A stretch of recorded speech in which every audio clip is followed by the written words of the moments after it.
Crónica oculta. Los esclavos desaparecían por la noche en la hacienda maldita de Veracruz. 1870. El viento del Golfo de México traía consigo el olor a sal y caña, cuando las primeras sombras comenzaron a caer sobre la hacienda San Rafael, ubicada a unas leguas del puerto de Veracruz, en el año de 1870.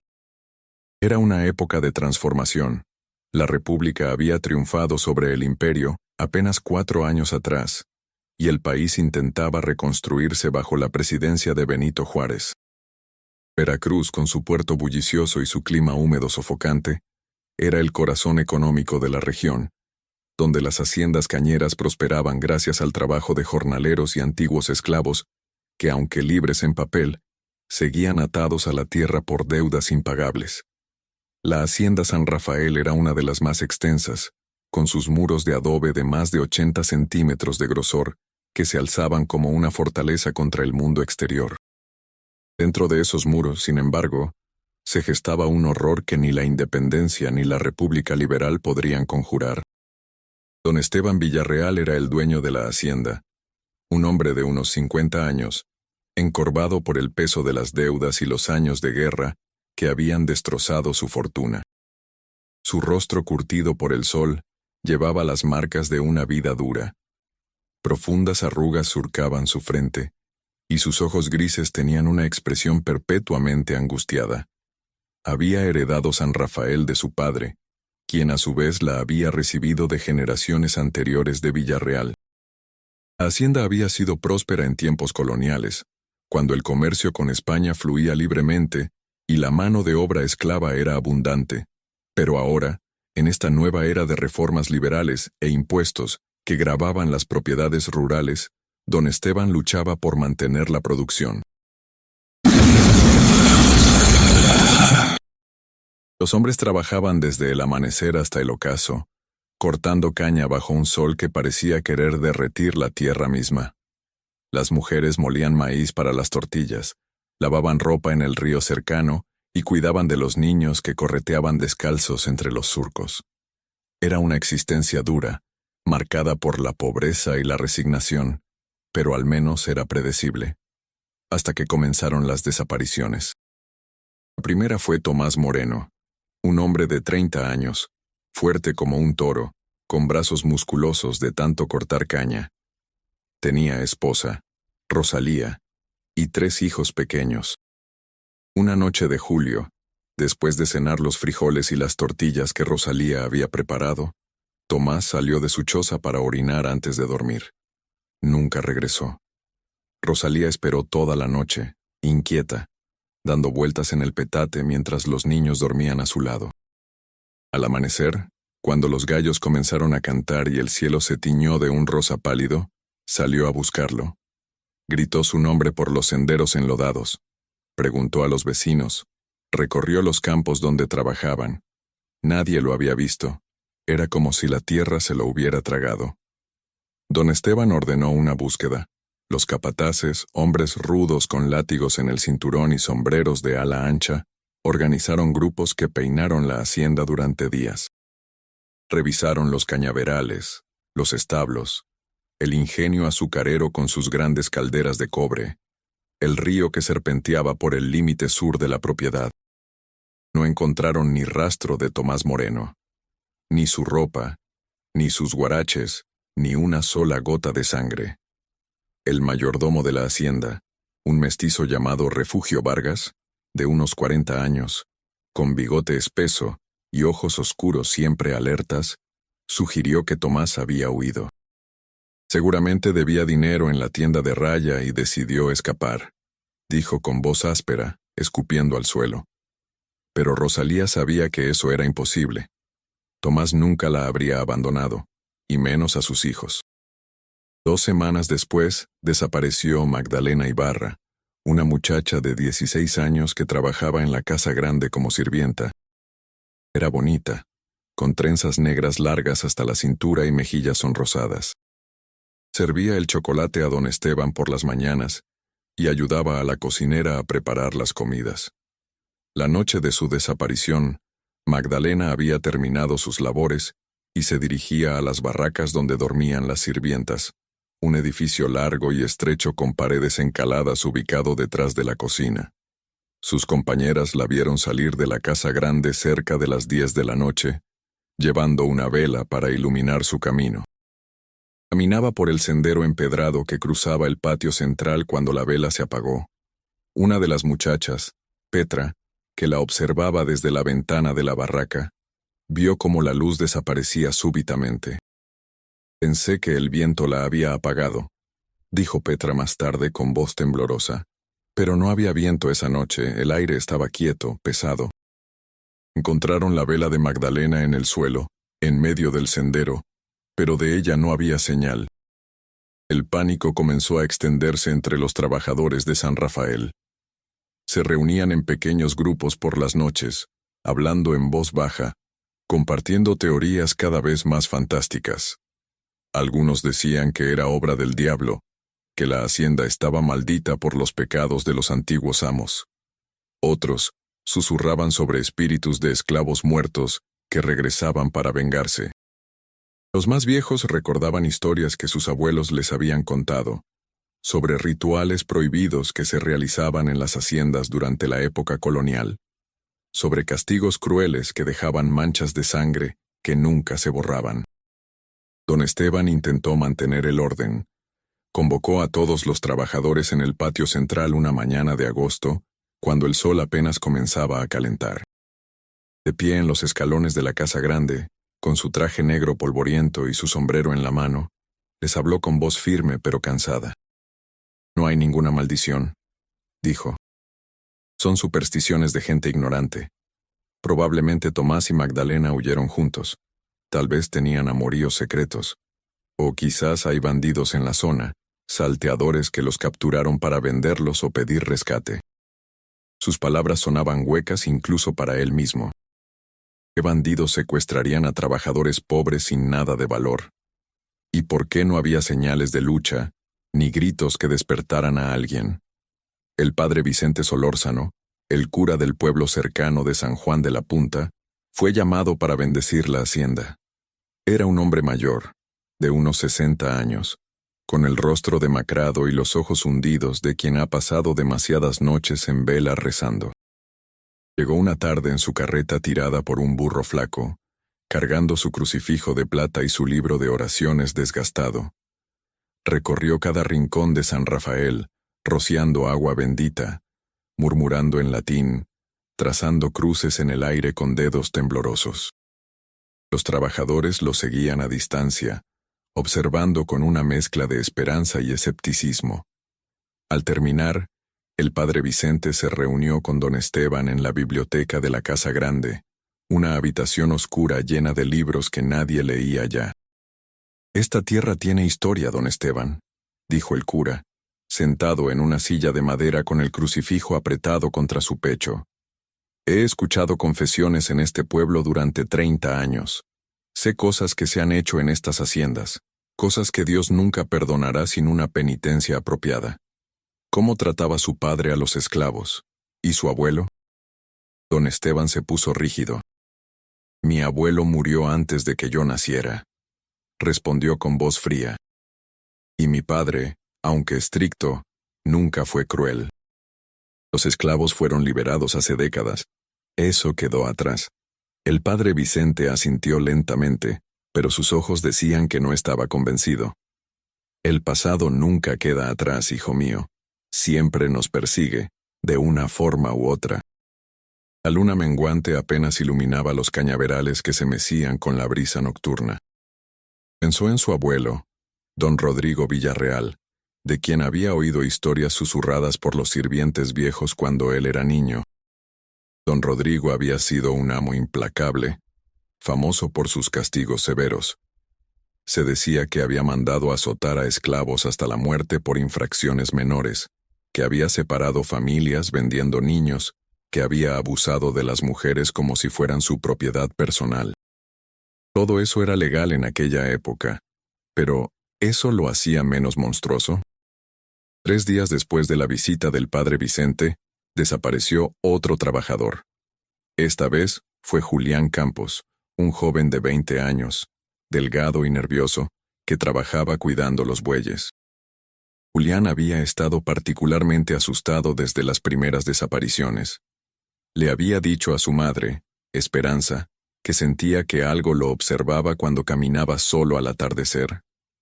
«Hay ojos en la oscuridad, mamá», le había dicho. «Lo siento sobre mí». Esperanza le había dado un escapulario bendecido por el padre Vicente, advirtiéndole que nunca saliera de noche. Pero una noche, uno de los bueyes enfermó y Refugio Vargas, el mayordomo, ordenó a Julián que fuera a revisar al animal en los establos. Julián protestó, rogó que lo enviaran durante el día, pero Vargas se enfureció. «¿Eres un hombre o una gallina?», le gritó. «Ve ahora, o te descontaré una semana de paga». Varios trabajadores lo vieron entrar en el establo, que estaba a unos 50 metros de las barracas. Escucharon el mugido de los bueyes, el crujido de la puerta. Luego silencio. Después de una hora, cuando Julián no regresó, su madre Esperanza empezó a preocuparse. Pidió a otros hombres que fueran a buscarlo. Encontraron el farol en el suelo del establo, aún encendido, la llama parpadeando débilmente. Los bueyes estaban inquietos, golpeando el suelo con sus pezuñas, resoplando con los ojos muy abiertos mostrando el blanco, pero de Julián no había rastro. Ni siquiera sus huellas en el suelo de tierra del establo, como si hubiera sido levantado en el aire y llevado lejos sin tocar el suelo. El terror se apoderó completamente de San Rafael. Los trabajadores dejaron de salir de noche por cualquier motivo. Atrancaban las puertas de sus chozas con lo que tenían a mano: muebles, piedras, troncos. Las familias dormían juntas, abrazadas, escuchando cada sonido en la oscuridad. Algunos empezaron a hablar de abandonar la hacienda, sin importar las deudas que los ataban.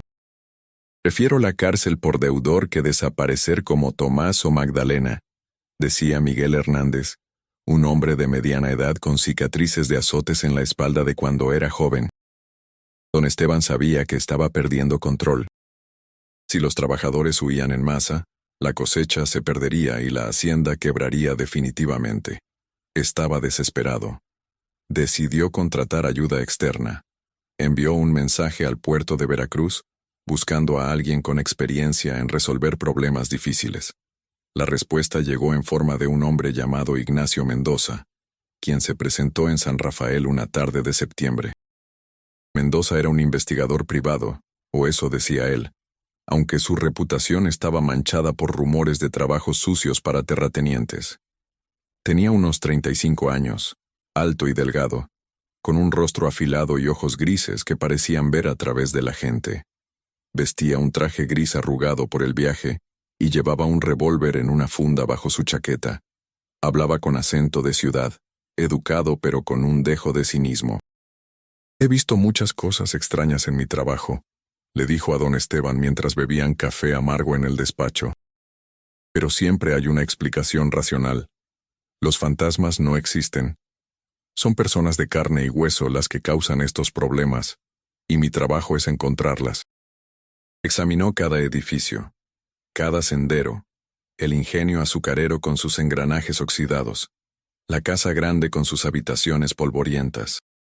Tomó notas en un cuaderno de piel, dibujó mapas, marcó lugares en un plano de la hacienda. Los trabajadores lo miraban con desconfianza. «Es otro de ellos», murmuraban. «Otro rico que viene a decirnos que somos supersticiosos y tontos». Pero había algo en la mirada de Mendoza que sugería que tomaba el asunto en serio, aunque no creyera en espíritus. Una noche, Mendoza decidió hacer una vigilia. Se apostó en el patio central, escondido entre las sombras de un árbol de mango, con su revólver cargado y sus ojos atentos. La luna estaba en cuarto creciente, proporcionando suficiente luz para ver siluetas, pero no detalles. Las horas pasaban lentamente. Medianoche llegó y pasó. Los gallos comenzarían a cantar en pocas horas. Mendoza empezaba a pensar que era una pérdida de tiempo cuando escuchó algo. Pasos suaves, casi imperceptibles, sobre las piedras del patio. Se puso tenso, la mano en la empuñadura del revólver. Una figura emergió de las sombras cerca de la casa grande. Era Refugio Vargas, el mayordomo. Caminaba lentamente, mirando alrededor, como si buscara algo. O a alguien. Mendoza observó sin moverse, apenas respirando. Vargas cruzó el patio hacia las barracas de las sirvientas. Se detuvo frente a la puerta, pareció dudar un momento, luego siguió caminando hacia los campos de caña. Mendoza lo siguió a distancia, moviéndose de sombra en sombra. El mayordomo caminó durante casi 20 minutos hasta llegar a una parte remota de la hacienda, cerca del río, donde había una construcción vieja y derruida que parecía haber sido un almacén en el pasado.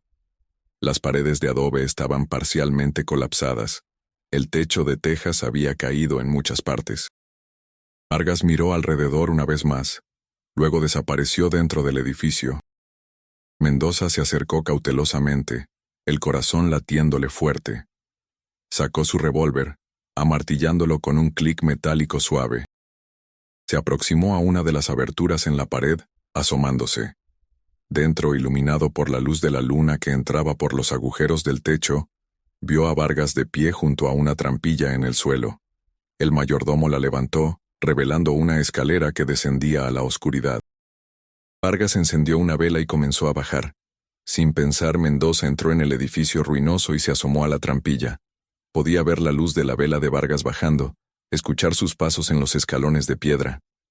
Había algo debajo de la tierra, algo que Vargas visitaba en secreto por la noche.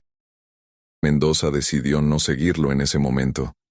No sabía qué encontraría abajo, si Vargas estaba solo, o si había otros involucrados. Necesitaba más información, tal vez refuerzos. Regresó a la casa grande y esperó hasta el amanecer. Cuando don Esteban se levantó, Mendoza le contó lo que había visto. El rostro del terrateniente se puso pálido. ¿Un sótano? No sabía que existiera algo así en esa parte de la hacienda. Ese edificio es muy viejo, de tiempos de mi abuelo, creo. Nunca me acerco por ahí. Mendoza asintió. Creo que es hora de confrontar a su mayordomo, don Esteban, y de ver qué esconde bajo tierra. Don Esteban, Mendoza y dos capataces armados con machetes se dirigieron al edificio en ruinas. El sol del mediodía era implacable, convirtiendo el camino polvoriento en un horno. Las cigarras cantaban en los árboles, un sonido estridente que llenaba el aire. Cuando llegaron al edificio, Refugio Vargas estaba trabajando en los campos cercanos, supervisando a un grupo de trabajadores que cortaban caña. Don Esteban lo llamó con voz firme. «Vargas, necesito hablar contigo, ahora». El mayordomo se acercó, limpiándose el sudor de la frente con un pañuelo sucio. Sus ojos se movieron de don Esteban a Mendoza, y una expresión de alerta cruzó su rostro. «¿Qué sucede, patrón?», preguntó Vargas, intentando sonar casual, pero su voz tenía un temblor apenas perceptible. Don Esteban no perdió tiempo. «Sabemos del sótano bajo el viejo almacén, sabemos que vas allí por las noches. ¿Qué escondes, Refugio?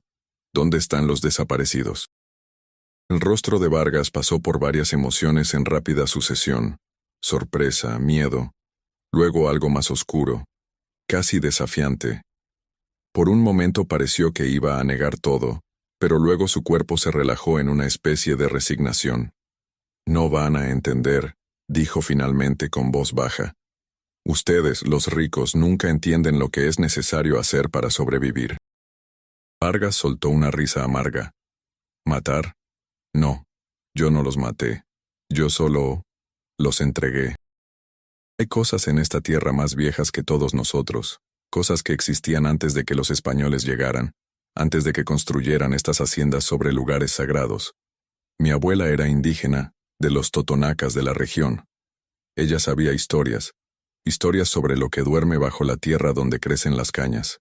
Me contó que en tiempos antiguos, antes de la conquista, había templos aquí. Templos donde se hacían sacrificios para apaciguar a los dioses de la oscuridad. Encontró cosas allí abajo, cosas de piedra con símbolos extraños. Y también encontró algo más, algo que todavía vivía en la oscuridad. Don Rodrigo lo supo, hizo un pacto, alimentó a la cosa, le dio esclavos que nadie extrañaría, Los que morían de enfermedades o accidentes. Los bajaba al sótano y los dejaba allí. A cambio, sus cosechas eran las mejores de la región. Nunca sufría sequías o plagas. La hacienda prosperó. Los capataces se miraron entre sí incrédulos. Mendoza frunció el ceño. Eso es ridículo. Son cuentos de viejas. Si hay algo en ese sótano, es algo que tiene una explicación racional. Pero en el fondo de su mente, algo le preocupaba. Había visto la expresión en el rostro de Vargas, y no era la de un loco o un mentiroso. Era la expresión de alguien que había visto algo real, algo que lo había cambiado. Don Esteban, recuperando la compostura, ordenó: «Llévenos al sótano, ahora. Y si encontramos a las personas desaparecidas allí abajo, Vargas, rezarás para que la justicia sea misericordiosa contigo». «Necesitaremos luz», dijo Mendoza. Uno de los capataces fue a buscar antorchas y linternas de aceite. Cuando regresó, encendieron las luces y comenzaron el descenso. Los escalones eran antiguos, tallados en piedra negra que no parecía de la región. Estaban desgastados por el tiempo y los pies de quién sabe cuántas generaciones. Las paredes a ambos lados eran de piedra también, húmedas al tacto, cubiertas de musgo y líquenes. El aire se volvía más frío a medida que descendían, y el olor empeoraba. Era un olor a descomposición, pero también algo más primitivo, como tierra muy vieja removida después de siglos. Después de lo que parecieron interminables escalones, llegaron a un pasillo. Las antorchas iluminaban tallados en las paredes. Figuras humanas en posturas de sufrimiento, serpientes entrelazadas, símbolos que ninguno de ellos reconocía. «Esto es prehispánico», murmuró don Esteban tocando uno de los tallados con dedos temblorosos. «Dios mío, Vargas tenía razón. Hay algo antiguo aquí». Siguieron el pasillo hasta llegar a una cámara grande.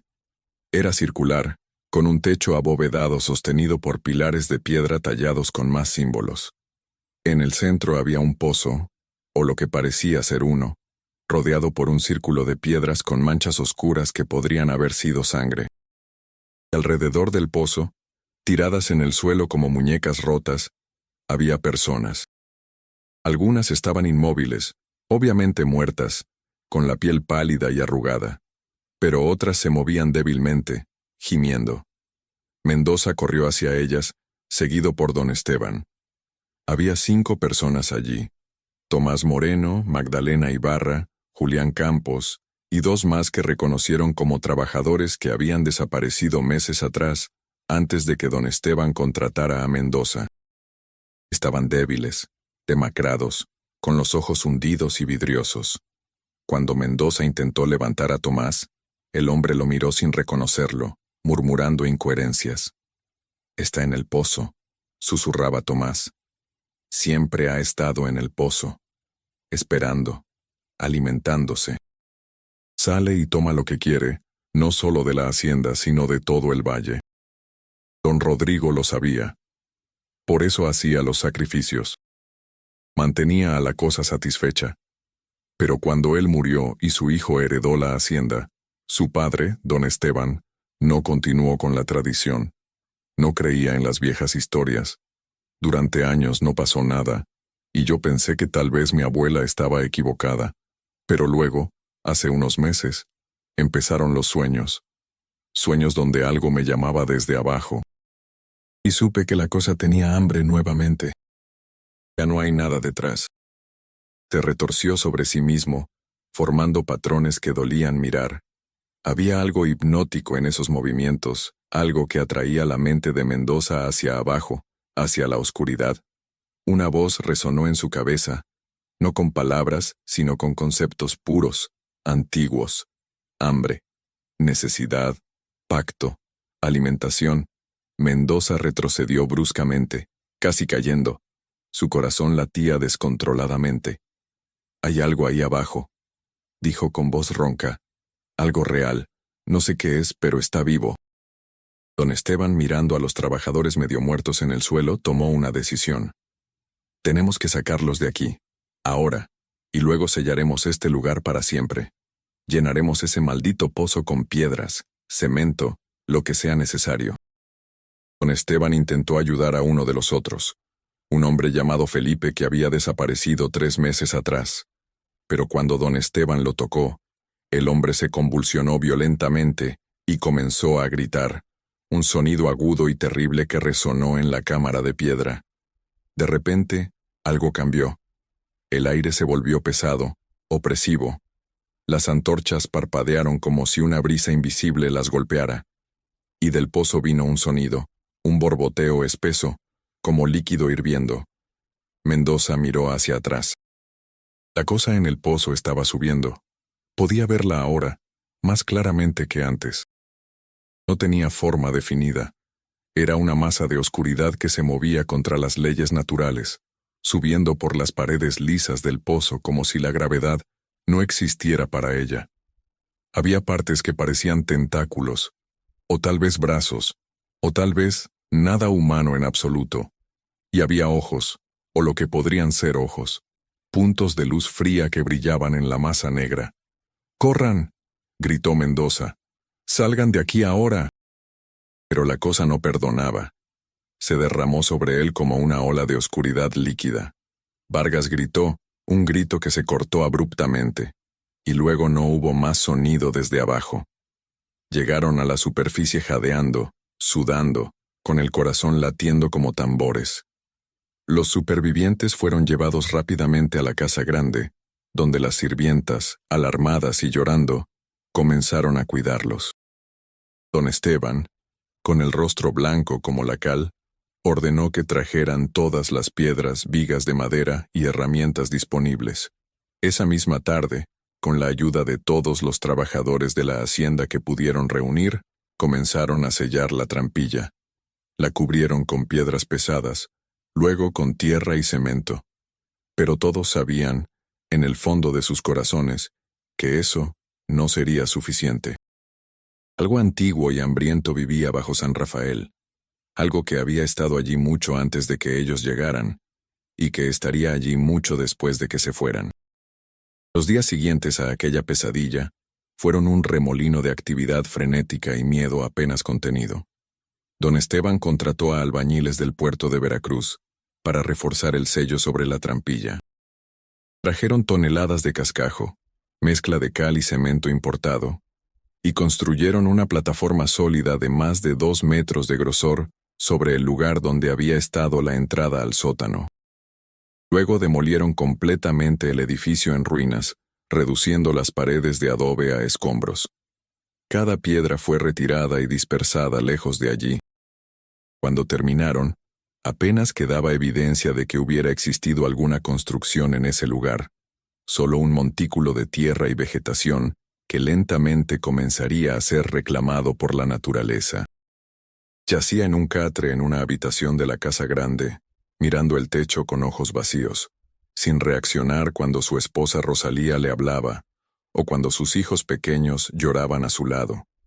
Respiraba, su corazón latía, pero era como si su espíritu hubiera sido drenado, dejando solo una cáscara que realizaba las funciones básicas de la vida sin propósito ni conciencia.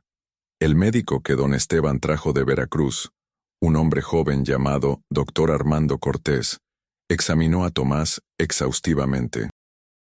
Revisó sus ojos con una lente, escuchó su corazón con un estetoscopio, comprobó sus reflejos golpeando sus rodillas con un martillo de goma. Todo parecía funcionar físicamente, pero había una ausencia fundamental. Nunca he visto algo así, admitió el doctor Cortés a don Esteban en privado, limpiando sus lentes con un pañuelo blanco mientras hablaban en el despacho. Físicamente, estos pacientes están desnutridos y deshidratados, pero con alimentación y cuidado deberían recuperarse. Sin embargo, hay algo más profundo que está mal. Es como si su voluntad, su conciencia de sí mismos, hubiera sido consumida. En mis años de estudio en la Ciudad de México, leí sobre casos de catatonia causados por traumas severos, pero esto es diferente. Estos pacientes no están atrapados en un estado de shock. Están, para todos los efectos, ausentes. Ocasionalmente movía la cabeza cuando escuchaba voces familiares, y sus ojos seguían el movimiento de las personas en la habitación. Petra, su amiga, pasaba horas sentada junto a ella, hablándole de recuerdos compartidos, cantándole las canciones que solían cantar mientras lavaban ropa en el río. ¿Te acuerdas, Magdalena?, decía Petra con voz suave, sosteniendo la mano flácida de su amiga. ¿Te acuerdas del día que encontramos aquel nido de pájaros cerca del sauce? Los polluelos eran tan pequeños, apenas tenían plumas. Tú dijiste que les traerías migas de pan. Pero Magdalena solo parpadeaba lentamente, sin verdadero reconocimiento en su mirada perdida. Julián Campos, el cuidador de bueyes, era tal vez el caso más perturbador. A diferencia de los otros que permanecían en un estado vegetativo tranquilo, Julián tenía episodios de agitación violenta. Se sentaba de golpe en su cama, gritando palabras incomprensibles, arañando el aire como si luchara contra algo invisible. Cuando estos episodios pasaban, volvía a su estado catatónico habitual, pero el doctor Cortés observó que durante esas crisis, Julián repetía ciertas frases una y otra vez. Está esperando. Siempre tiene hambre. Volverá por más. Era necesario que dos hombres fuertes lo sujetaran durante estos momentos para evitar que se hiciera daño a sí mismo o a otros. Mientras la hacienda intentaba recuperarse del horror descubierto, las noticias de lo sucedido comenzaron a filtrarse al pueblo de San Juan de la Punta y más allá. A pesar de los esfuerzos de don Esteban por mantener el asunto en privado, era imposible ocultar que 5 trabajadores habían reaparecido en condiciones misteriosas después de haber estado desaparecidos, y que el mayordomo Refugio Vargas había desaparecido él mismo en circunstancias sospechosas. Los rumores se multiplicaban y mutaban con cada repetición. Algunos decían que don Esteban había mantenido a los trabajadores prisioneros para evitar que abandonaran la hacienda. Otros susurraban sobre rituales satánicos realizados en la propiedad. Los más supersticiosos hablaban de la maldición que había perseguido a la familia Villarreal desde los tiempos coloniales, un castigo divino por los pecados cometidos contra los esclavos. El padre Vicente Solórzano regresó a San Rafael, esta vez con una expresión aún más grave que antes. Don Esteban le contó toda la verdad sobre lo que habían encontrado bajo el viejo almacén, el sótano antiguo, los tallados prehispánicos, el pozo con la entidad inexplicable y el destino de Refugio Vargas. El cura escuchó en silencio, sin interrumpir, sus dedos entrelazados alrededor del crucifijo que colgaba de su cuello. Cuando don Esteban terminó, el padre Vicente permaneció en silencio por largo tiempo, sus ojos cerrados como si rezara internamente. Finalmente habló, con voz cargada de pesar. He servido a Dios durante toda mi vida adulta, hijo. He leído las Escrituras, he estudiado teología, he intentado ser un pastor fiel para mi rebaño. Pero hay cosas en este mundo, cosas muy antiguas, que existían antes de que Cristo naciera, antes de que Roma conquistara el mundo conocido. Los pueblos que vivían aquí antes de los españoles tenían sus propios dioses, sus propios espíritus. Y no todos eran buenos. Pero si lo que describes es real, si verdaderamente hay una entidad antigua aprisionada o residiendo en ese lugar, entonces está más allá de mi poder como simple sacerdote. Tal vez debería contactar al obispado en Xalapa, pedir que envíen a alguien con más autoridad, quizás incluso un exorcista. Pero debo advertirte, don Esteban, la Iglesia es escéptica de tales cosas. Podrían pensar que eres supersticioso o incluso herético. He desenmascarado a charlatanes que se hacían pasar por médiums. He resuelto asesinatos que parecían sobrenaturales pero que resultaron ser cuidadosamente planeados por manos mortales. Pero esto desafía todo lo que creía saber sobre el mundo. Vi algo en ese pozo, don Esteban. No sé qué era.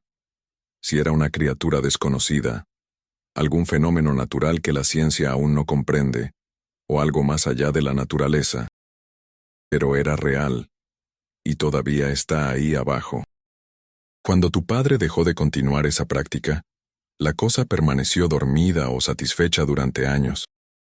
Pero ahora, ha despertado nuevamente. Si Vargas decía la verdad, la cosa no morirá de hambre simplemente porque sellamos su acceso a la superficie. Podría esperar. Años, décadas, siglos. Es antigua. El tiempo probablemente significa algo diferente para ella. No pienso alimentar a esa abominación. No sacrificaré a mi gente como lo hizo mi abuelo, sin importar las consecuencias.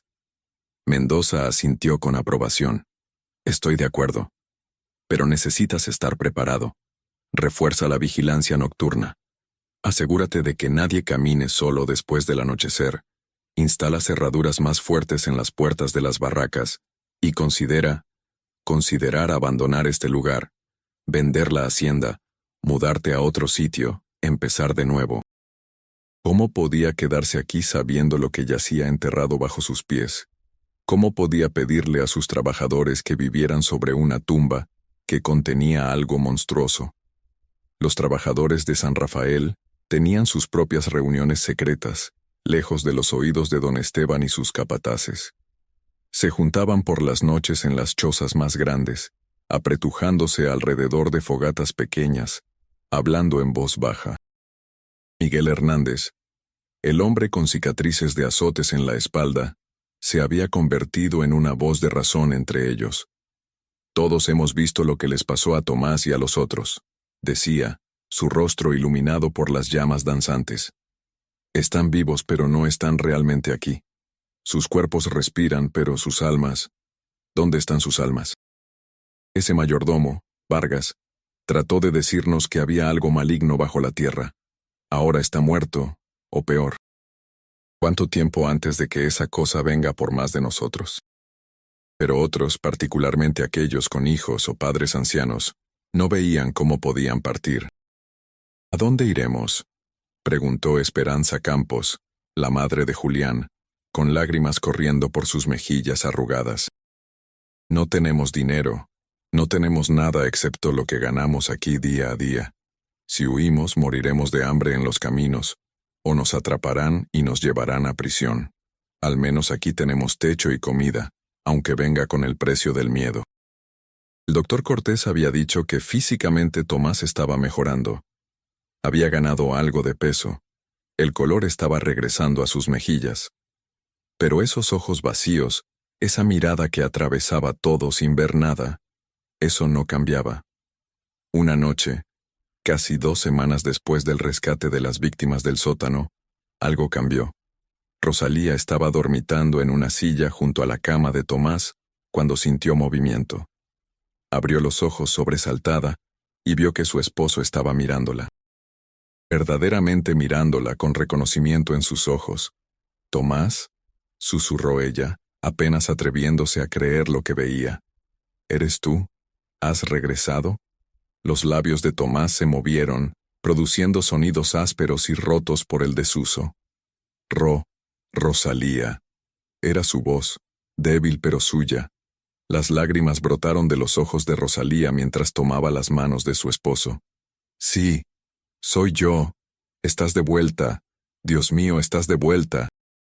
Llamó a gritos a las sirvientas, quienes corrieron a buscar al doctor Cortés y a don Esteban.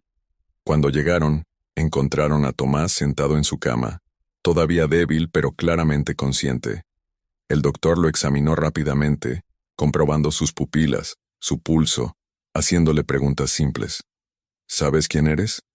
¿Recuerdas qué sucedió?» Tomás respondía lentamente, como si cada palabra requiriera un esfuerzo inmenso. «Soy Tomás Moreno. Trabajo en San Rafael. Fui al baño. Luego, oscuridad, frío, y algo que me miraba desde un lugar profundo. Se alimentaba de nosotros, pero no de nuestra carne. Se alimentaba de nuestros pensamientos, nuestros recuerdos, nuestro sentido de quiénes éramos. Y mientras se alimentaba, yo me hacía más pequeño, más vacío, hasta que casi no quedaba nada de mí. No lo sé con certeza, pero creo que cuando ustedes sellaron la entrada cortaron su conexión con nosotros. Era como si hubiera hilos invisibles conectando nuestras mentes con la cosa en el pozo. Cuando cerraron la entrada, esos hilos se debilitaron. Y poco a poco, he estado subiendo, volviendo a mí mismo, reuniendo los pedazos de quien solía ser. De hecho, en los días siguientes, hubo señales de mejora. Magdalena Ibarra comenzó a hablar, aunque solo. Petra continuaba su vigilia constante, alimentándola con caldos tibios, peinando suavemente su cabello negro enredado. Felipe, el hombre que había desaparecido 3 meses atrás, comenzó a responder a estímulos básicos. Parpadeaba cuando le hablaban, movía las manos cuando le tocaban. Incluso Julián Campos, quien había experimentado esos episodios violentos, comenzó a tener periodos más largos de lucidez entre crisis. Tomás llegó primero porque tal vez su constitución mental era más fuerte, o porque estuvo menos tiempo en ese estado. Los otros están siguiendo el mismo camino, pero más lentamente. Lo que descubrió pintaba un cuadro inquietante. La hacienda había sido construida en 1790 por don Rodrigo Villarreal, el abuelo de don Esteban. Pero antes de eso, el terreno había pertenecido a una orden religiosa menor que había abandonado precipitadamente el lugar en 1788, citando perturbaciones espirituales y manifestaciones demoníacas. Más atrás aún, en tiempos coloniales tempranos, había registros de que los indígenas locales evitaban esa área específica, considerándola un lugar donde los dioses antiguos todavía caminaban. Y según estos registros que encontré en el archivo municipal, la productividad de San Rafael durante el tiempo de don Rodrigo fue anormalmente alta. Cosechas que duplicaban o triplicaban las de haciendas vecinas con tierra y condiciones similares. Eso no sucede naturalmente. Tu abuelo hizo un trato, don Esteban. Y ese trato ha marcado a tu familia desde entonces. Había una lista, escrita con la letra elegante de su abuelo, fechada en 1795. Era un inventario de pérdidas de trabajadores por enfermedad y accidente durante ese año. 23 nombres. Todos esclavos, todos con causas de muerte vagamente descritas. Fiebre repentina, caída inexplicable, desaparecido durante la noche. 23 vidas sacrificadas para alimentar la cosa en el pozo. Don Esteban sintió bilis subiendo por su garganta. Dios mío, susurró. Mi abuelo era un monstruo. ¿Cómo pudo? ¿Por eso dejó de hacer los sacrificios? Mendoza se encogió de hombros. Es imposible saberlo sin preguntárselo. ¿Y tu padre murió hace... ¿cuánto? ¿10 años? Tal vez sabía y decidió romper el ciclo. O tal vez don Rodrigo nunca le contó la verdad y los sacrificios simplemente cesaron cuando él murió. Caminó por los pasillos de la casa grande, una construcción imponente con techos altos y paredes gruesas de adobe que habían resistido décadas de lluvias torrenciales y vientos del Golfo.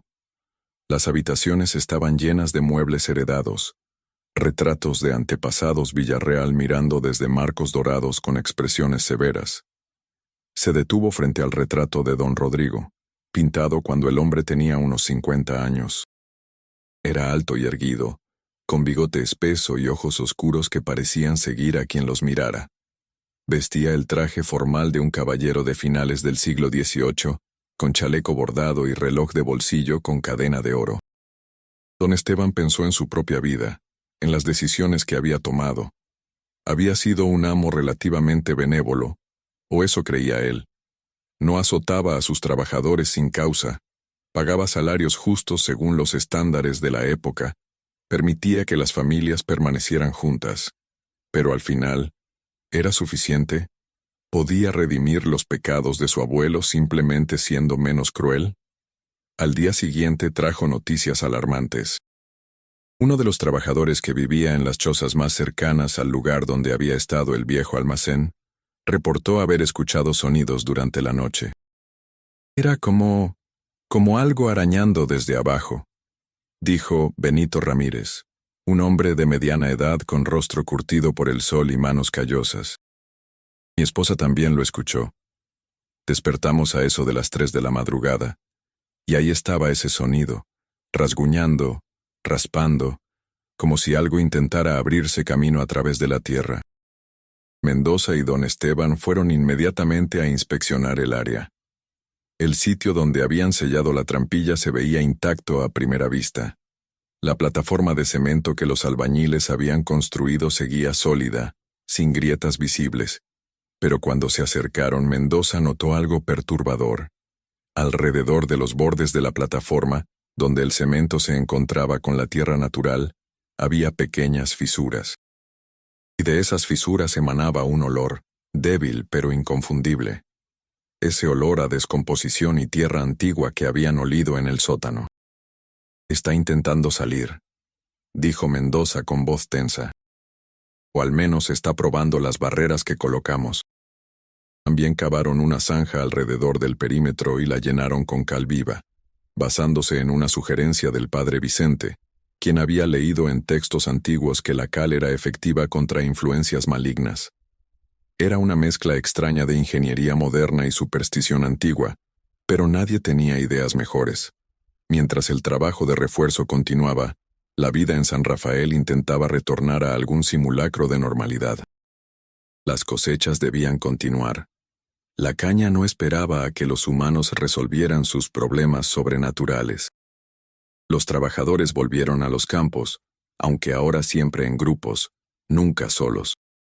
Las conversaciones en las chozas por las noches invariablemente giraban hacia el mismo tema.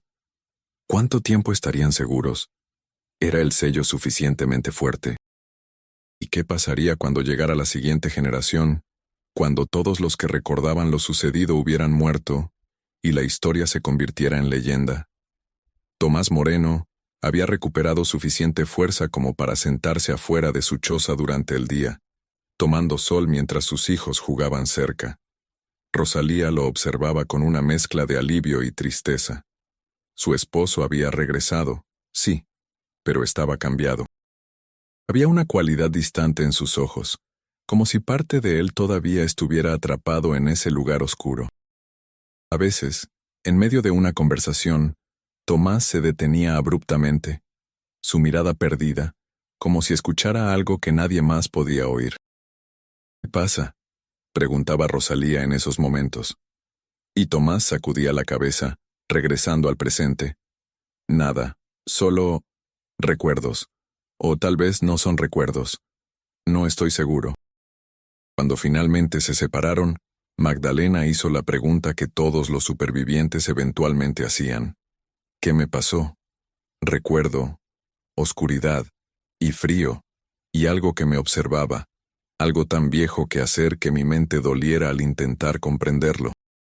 Pero Mendoza, siempre el investigador, sentía que necesitaba entender más sobre la naturaleza de la entidad en el pozo. Con la aprobación cautelosa del doctor y el consentimiento de los propios supervivientes, comenzó a entrevistarlos suavemente, documentando sus recuerdos. Lo que emergió de esas entrevistas era consistente pero profundamente perturbador. Todos describían la experiencia de ser consumidos por la cosa en el pozo, no como un proceso físico sino mental. «Era como si mi mente fuera drenada gota a gota», dijo Julián Campos durante una de sus sesiones más lúcidas. «Mis recuerdos, mis pensamientos, mi sentido de quién era Julián, todo eso estaba siendo aspirado hacia abajo, hacia ese lugar sin fondo, y mientras me vaciaba, podía sentir algo llenando los espacios vacíos. Algo antiguo, algo que no pensaba como los humanos piensan. Sus pensamientos eran vastos, lentos, como montañas pensando, si eso tiene sentido. Le construyeron templos, le dieron sacrificios, no por bondad sino por temor, porque si no la alimentaban voluntariamente, ella tomaba lo que necesitaba de todas formas, pero de manera más indiscriminada, más destructiva. Eventualmente encontrará otra salida, o el hambre la volverá lo suficientemente fuerte como para romper nuestras barreras. Mendoza no tenía respuestas reconfortantes. Hay precedentes históricos para este tipo de situaciones, dijo, refiriéndose a sus notas. Culturas de todo el mundo tienen historias de entidades que deben ser apaciguadas o contenidas. Algunos lugares simplemente son abandonados, declarados malditos, evitados por generaciones. Otros mantienen guardianes, personas cuyo trabajo es vigilar y mantener los sellos. No, creo que la única opción realista es establecer algún tipo de vigilia permanente. Reforzar el sello regularmente, inspeccionar cualquier señal de debilitamiento, y sí, estar preparado para hacer lo que sea necesario si las barreras fallan. ¿Estaban condenados a ser eternos carceleros de algo que nunca deberían haber descubierto?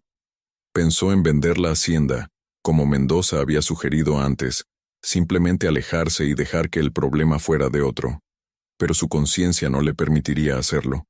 Si vendía San Rafael sin advertir al comprador, estaría condenando a personas inocentes al mismo horror que sus propios trabajadores habían experimentado. Pasaron 2 meses. El otoño de 1870 llegó con lluvias torrenciales que convertían los senderos de la hacienda en ríos de lodo. Los trabajadores se adaptaron a la nueva realidad. Rutinas estrictas, nadie caminaba solo después del anochecer, vigilias regulares alrededor del área sellada. Los supervivientes continuaban recuperándose, aunque ninguno volvió completamente a ser quien había sido antes. Todos llevaban las marcas invisibles de su experiencia, manifestadas en miradas distantes, pesadillas nocturnas que los hacían gritar, y una aversión profunda a la oscuridad. De pie en los escalones de la casa grande, con Mendoza a su lado, don Esteban les contó todo. Les habló de su abuelo don Rodrigo, y los sacrificios que había hecho. Les habló de la entidad antigua que vivía bajo sus pies, y les dio una opción.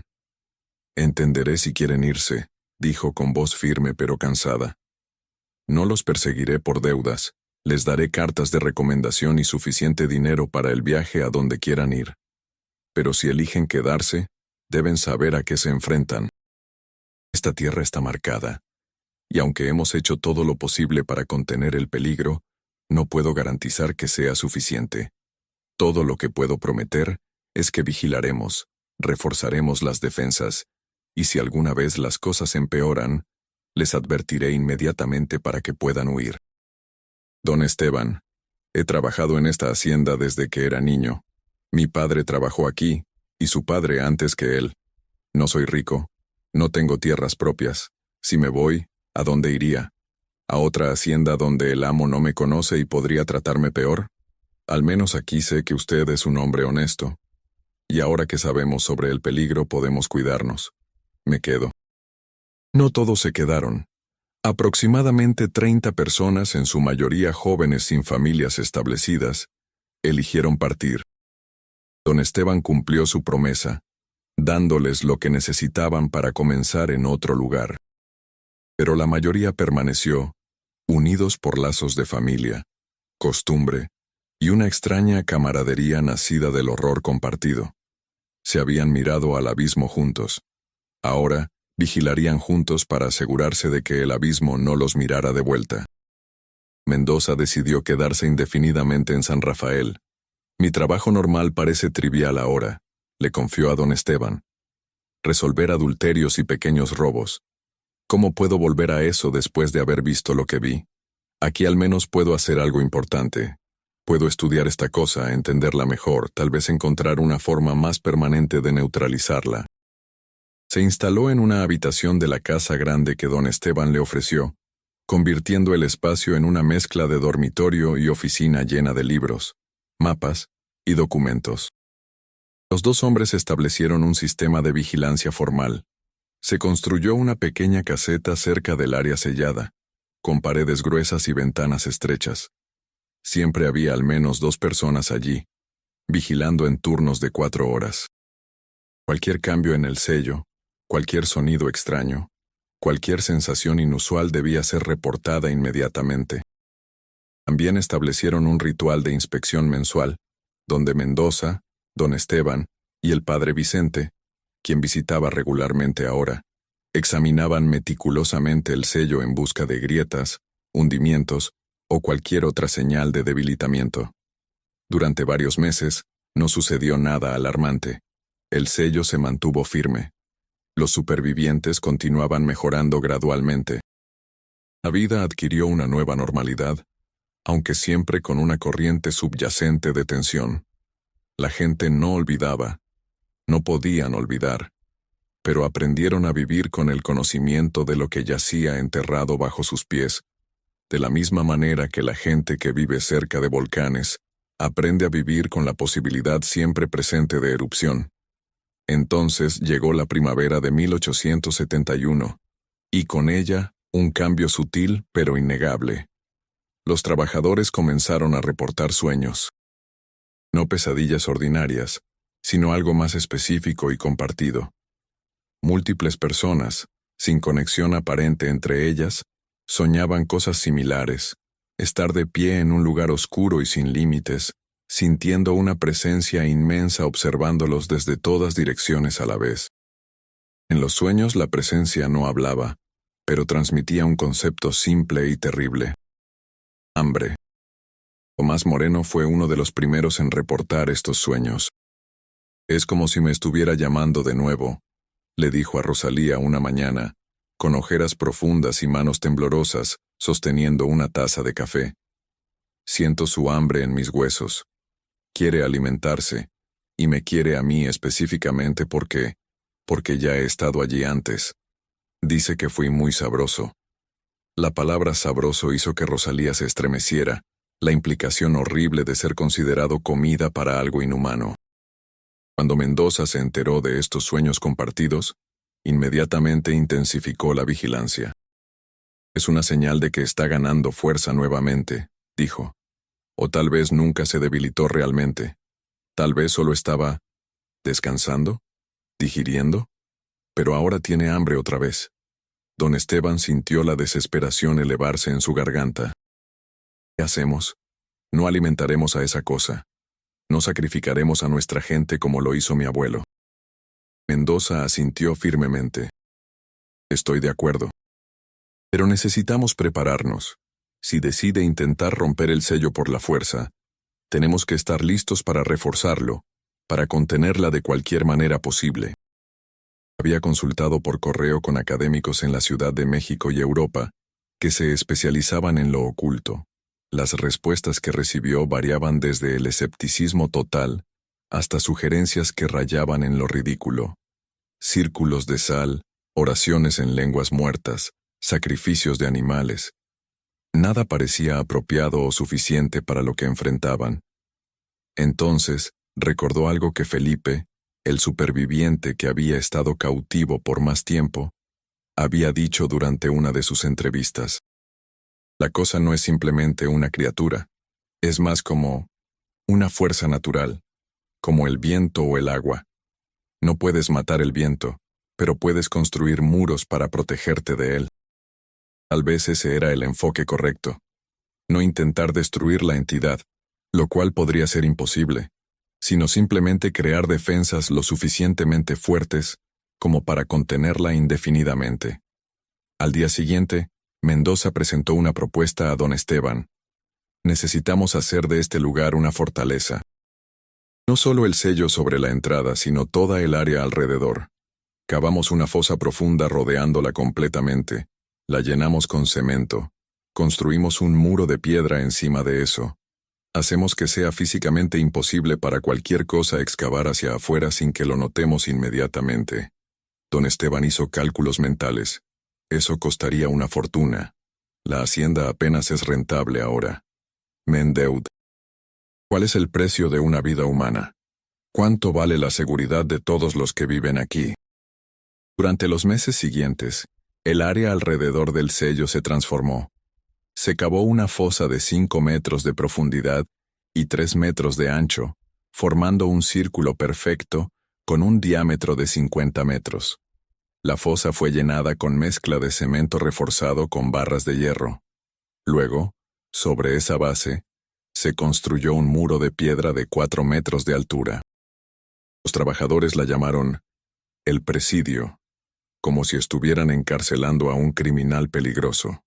Lo cual, pensó don Esteban con amargura, no estaba muy lejos de la verdad. Durante la construcción, hubo incidentes. Un trabajador cayó en la fosa y se rompió una pierna.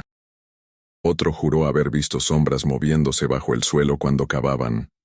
Y en 2 ocasiones, los trabajadores se negaron a continuar después del anochecer, insistiendo en que escuchaban voces susurrando desde la tierra.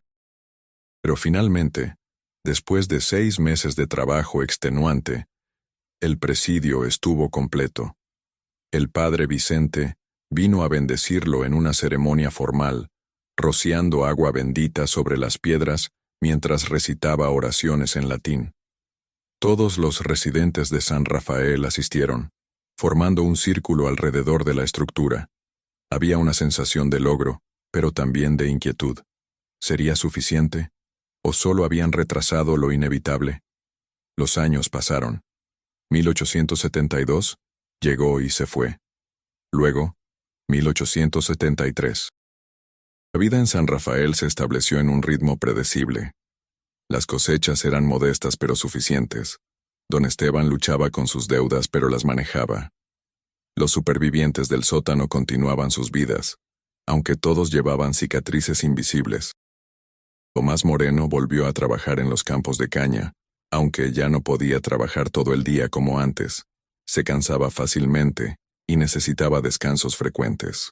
Magdalena Ibarra dejó de trabajar como sirvienta en la casa grande y en su lugar ayudaba en la cocina, donde siempre había gente alrededor. No podía soportar estar sola. Mendoza permaneció en la hacienda, convirtiéndose en una especie de guardián permanente. Documentaba meticulosamente cualquier anomalía, cambios en el comportamiento animal. Los bueyes evitaban acercarse a el presidio, fluctuaciones en la temperatura cerca del sello. Siempre estaba más frío allí, incluso en los días más calurosos del verano. Y por supuesto los sueños que ocasionalmente todavía plagaban a algunos residentes. Sus cuadernos se llenaban con observaciones detalladas, patrones que intentaba descifrar. «Es como estudiar un volcán», le dijo una vez a don Esteban. «Hay periodos de calma, pero sabes que bajo la superficie algo está hirviendo, acumulando presión. Todos tenemos secretos familiares», dijo ella con una sonrisa irónica. «Mi propio abuelo era contrabandista. Al menos tu familia tiene la excusa de lidiar con fuerzas sobrenaturales». El padre Vicente aprobó entusiastamente, visitando semanalmente para celebrar misa en una capilla improvisada en uno de los edificios auxiliares. Los trabajadores apreciaban estos esfuerzos. La presencia de Beatriz, su normalidad y vitalidad, ayudaba a contrarrestar la sombra que siempre acechaba en el fondo de sus mentes. En 1875 nació el primer hijo de don Esteban y Beatriz, un niño que llamaron Rodrigo, en honor al abuelo a pesar de todo. «El nombre no define a la persona», dijo Beatriz cuando don Esteban expresó dudas. «Nuestro Rodrigo será diferente, será mejor». Don Esteban esperaba que tuviera razón. Cuando sostuvo a su hijo recién nacido, mirando ese rostro pequeño e inocente, sintió una determinación renovada. Haría lo que fuera necesario para asegurarse de que su hijo creciera en un mundo donde el horror bajo la tierra permaneciera contenido. Pero en el invierno de 1876, 6 años después de que el sótano fuera sellado por primera vez, las cosas comenzaron a cambiar nuevamente. Esta vez, no fueron sueños los primeros indicios, sino eventos físicos. Grietas aparecieron en el suelo alrededor del presidio, fisuras delgadas que se extendían como telarañas. Los vigilantes reportaron sentir vibraciones leves, como si algo gigantesco se moviera en las profundidades. Y una noche, un trabajador que caminaba cerca del área, violando el protocolo de nunca acercarse solo después del anochecer, desapareció. Se llamaba Roberto Castillo, un hombre joven de 25 años. Su esposa lo esperó toda la noche, cada vez más frenética. Al amanecer organizaron una búsqueda. Encontraron sus huellas en el barro, llevando directamente hacia el presidio. Las huellas terminaban abruptamente frente al muro de piedra, como si Roberto hubiera sido levantado en el aire. No había señales de lucha, ni sangre, ni ropa rasgada. Simplemente había desaparecido. El pánico se apoderó de San Rafael nuevamente.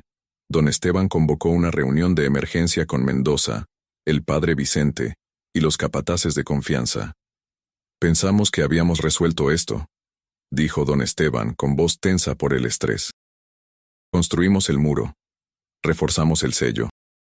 ¿Cómo es posible que tomara a alguien? Mendoza estudió los informes de los vigilantes. Su rostro grave.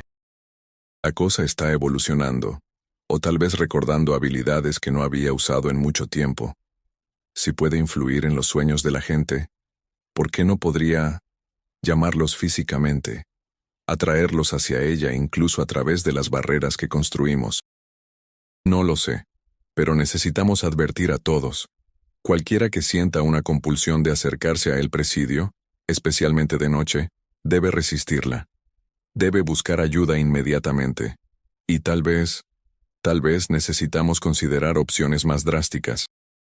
Pero hay textos antiguos, escritos por exorcistas de hace siglos, que hablan de entidades que no pueden ser destruidas pero que pueden ser negociadas. Pactos que no involucran sacrificio humano pero que ofrecen otros tributos. Oraciones constantes, vigilias perpetuas, ofrendas simbólicas. Tal vez podríamos intentar comunicarnos con esta cosa, establecer términos que podamos vivir con ellos. Padre, ¿está sugiriendo que hagamos exactamente lo que mi abuelo hizo? ¿Hacer un pacto con un demonio? El cura se encogió visiblemente ante las palabras duras. No con sacrificios humanos, don Esteban. Nunca eso. Pero tal vez hay formas de apaciguarla que no involucren sangre inocente. Es solo una sugerencia desesperada. Si tienen ideas mejores, por favor compártanlas.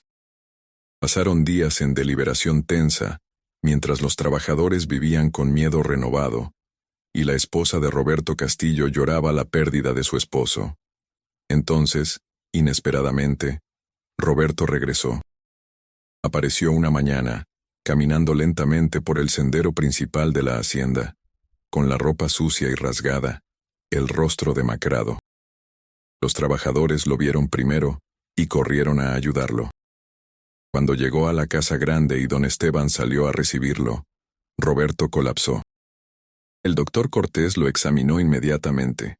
Físicamente, Roberto estaba en un estado similar a como habían estado Tomás y los otros 6 años atrás. Desnutrido, deshidratado, pero vivo. Sin embargo, a diferencia de aquellos casos, Roberto recuperó la conciencia rápidamente. Y cuando abrió los ojos, había algo diferente en ellos. Una claridad extraña. Habló sin que le preguntaran, con voz monótona y distante, como si recitara algo que le habían enseñado. Ella me envió de vuelta. Me envió de vuelta con un mensaje. Tomará lo que necesita de San Rafael o de los pueblos cercanos, de los niños o de los ancianos. No le importa. A menos que...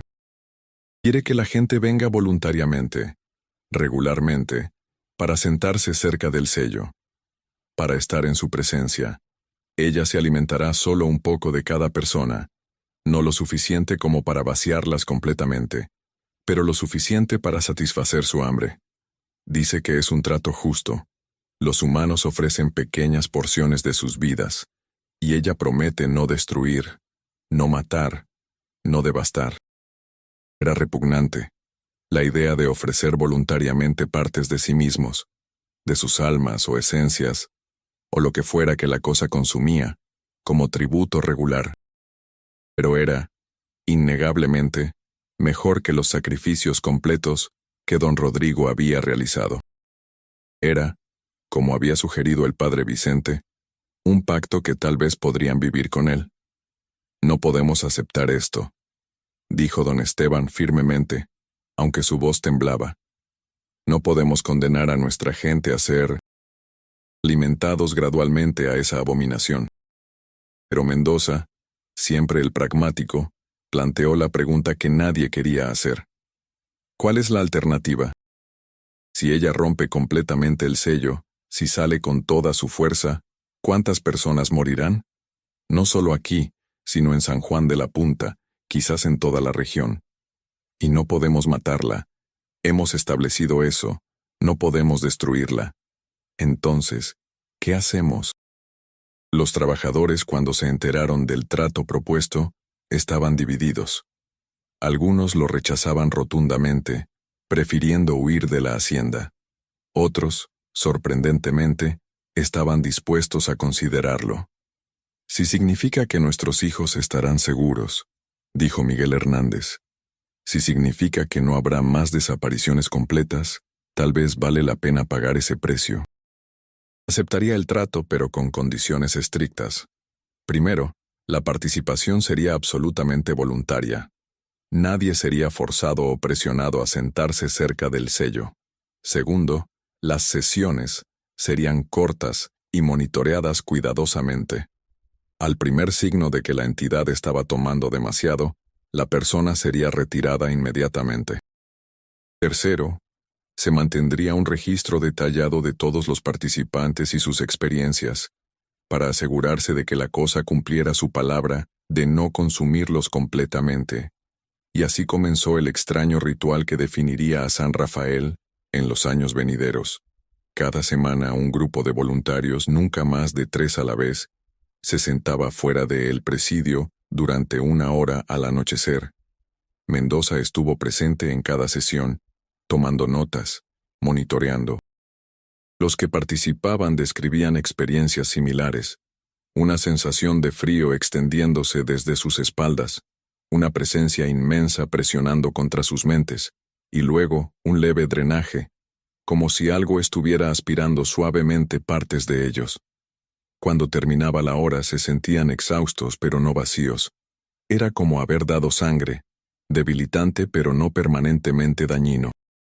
Los voluntarios que participaron regularmente comenzaron a exhibir ciertos cambios. Sus ojos adquirieron una profundidad que antes no tenían, como si hubieran visto cosas más allá del entendimiento ordinario. Algunos desarrollaron percepciones inusuales, pudiendo predecir tormentas antes de que aparecieran nubes, o sabiendo instintivamente cuando alguien en la hacienda estaba enfermo o en problemas. Era como si el contacto con la entidad antigua dejara marcas no solo negativas, sino también extrañas habilidades. Tomás Moreno fue uno de los primeros voluntarios regulares. Cuando Rosalía le preguntó por qué se sometía a eso voluntariamente, él respondió: «Ya he estado dentro de ella antes. Ya sé cómo se siente. Prefiero darle un poco regularmente que arriesgarme a ser consumido completamente otra vez. Y además, es extraño, pero cuando estoy cerca del sello, los recuerdos confusos que tengo del tiempo que pasé abajo se aclaran. Entiendo un poco más, y entender ayuda». El trato funcionaba, por imperfecto y perturbador que fuera. San Rafael continuaba sus operaciones. Las cosechas eran decentes, los niños nacían y crecían. Rodrigo, el hijo de don Esteban, creció jugando en los mismos campos donde su abuelo había cometido atrocidades, pero ahora convertidos en lugares de vida ordinaria, marcada por un acuerdo extraordinario con algo inhumano. Se convirtió en el cronista no oficial de San Rafael, documentando no solo el horror sino también la resiliencia, la adaptación humana ante lo imposible. «Esto es lo que somos», escribió en una entrada de su diario en 1885. «No conquistamos el mal bajo nuestros pies, no lo destruimos, simplemente coexistimos. Pagamos un precio, sí, pero seguimos viviendo, seguimos amando, trabajando, soñando». Tal vez eso es lo que significa ser humano, encontrar formas de sobrevivir incluso en las circunstancias más oscuras.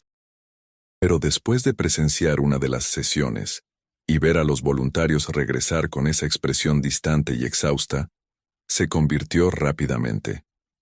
Continuó las bendiciones regulares del sello, ahora entendiendo que no eran mera superstición, sino una parte necesaria de las defensas multicapa que mantenían el horror contenido. Don Esteban, ahora un hombre de mediana edad con canas en las sienes, entrenó a su hijo Rodrigo en todos los aspectos de administrar San Rafael, incluyendo el terrible secreto en su corazón. «Algún día esto será tu responsabilidad», le dijo cuando Rodrigo tenía 18 años, llevándolo a el presidio para explicarle todo. «Nuestra familia trajo esto sobre esta tierra, y es nuestra responsabilidad asegurarnos de que nunca escape». Rodrigo, para crédito suyo, no se quebró bajo el peso de esa revelación. En su lugar, asintió solemnemente. Entiendo, padre. Cumpliré con mi deber. Pasaba sus días en la biblioteca, leyendo, reflexionando, a veces caminando lentamente alrededor de El Presidio, mirando los muros de piedra que contenían el pesadilla de su familia. Mendoza, ahora un hombre viejo con barba blanca, seguía documentando. Sus cuadernos llenaban estantes enteros en su habitación. Había considerado publicar su investigación, presentarla al mundo académico, pero sabía que nadie lo creería sin evidencia, y traer personas externas a investigar pondría a demasiados en peligro. Así que el conocimiento permanecería en San Rafael, transmitido de generación en generación, un legado oscuro de pragmatismo y sacrificio. Los voluntarios que participaban en las sesiones semanales se convirtieron en una especie de hermandad, unidos por su experiencia compartida de tocar algo más allá de la comprensión humana. Se reunían a menudo, hablando de sus experiencias, apoyándose mutuamente cuando el peso se volvía demasiado pesado. Tomás Moreno, ahora un hombre mayor, se convirtió en una figura central en este grupo. Sus hijos, ya adultos, conocían la verdad sobre San Rafael y elegían quedarse, algunos incluso volviéndose voluntarios ellos mismos. En 1900, 30 años después de que el sótano fuera descubierto por primera vez, don Esteban Villarreal murió. Tenía 70 años, desgastado por décadas de responsabilidad imposible. Sus últimas palabras a Rodrigo fueron simples: mantén el sello, mantén el trato, protege a nuestra gente. Rodrigo prometió que lo haría, y cumplió. La historia de la Hacienda San Rafael continuó más allá de la vida de aquellos que primero descubrieron el horror bajo sus pies. El pacto con la entidad antigua se mantuvo, generación tras generación. Nuevos voluntarios tomaban el lugar de los viejos cuando estos morían o se volvían demasiado frágiles. El presidio fue reforzado y reparado según fuera necesario. Los documentos de Mendoza, cuando finalmente murió en 1902 a los 67 años, fueron cuidadosamente preservados, pasados a un nuevo guardián del conocimiento, alguien cuyo trabajo era mantener el registro y asegurarse de que las futuras generaciones supieran exactamente con qué estaban tratando. La Revolución Mexicana de 1910 trajo caos a muchas haciendas de México, con tierras siendo confiscadas y redistribuidas. Pero San Rafael sobrevivió, en parte porque los trabajadores que técnicamente podrían haber reclamado la tierra para ellos mismos, entendían que la responsabilidad de mantener el sello superaba cualquier consideración política. Formaron un tipo único de comunidad cooperativa, oficialmente independiente pero en la práctica, continuando las tradiciones establecidas décadas atrás. Bajo toda la vida ordinaria, bajo las risas de niños jugando, bajo las celebraciones y los funerales, bajo el trabajo diario y las preocupaciones comunes, el trato continuaba. Cada semana, los voluntarios se sentaban fuera del presidio, ofreciendo pequeñas porciones de sí mismos a algo que nunca podrían verdaderamente comprender. Era un precio que pagaban para mantener a todos los demás seguros. Era horrible. Era necesario. Era su realidad. Y la cosa en las profundidades, tan antigua que recordaba cuando la tierra era joven, esperaba y se alimentaba y permanecía contenida, satisfecha por ahora con el tributo que se le ofrecía, satisfecha, pero nunca saciada, porque el hambre era su naturaleza, y el hambre nunca termina verdaderamente. Solo espera, infinitamente paciente, sabiendo que los humanos son efímeros, pero que ella es eterna. Los años se convertirían en décadas, las décadas en siglos. Y mientras San Rafael siguiera de pie, mientras el pacto se mantuviera, mientras hubiera aquellos dispuestos a pagar el precio terrible de la vigilancia y el sacrificio parcial, el mundo más allá de esos muros de piedra permanecería ignorante del horror antiguo que dormitaba bajo tierra veracruzana. Esta es la verdadera crónica oculta de la Hacienda San Rafael. No hay final feliz. No hay resolución limpia. Solo compromiso, supervivencia y la comprensión oscura de que a veces el mal no puede ser derrotado, solo contenido, y que el precio de esa contención lo pagan personas ordinarias que realizan actos extraordinarios de valentía, no en un momento heroico singular, sino en la rutina constante, interminable, de mantener las barreras contra la oscuridad.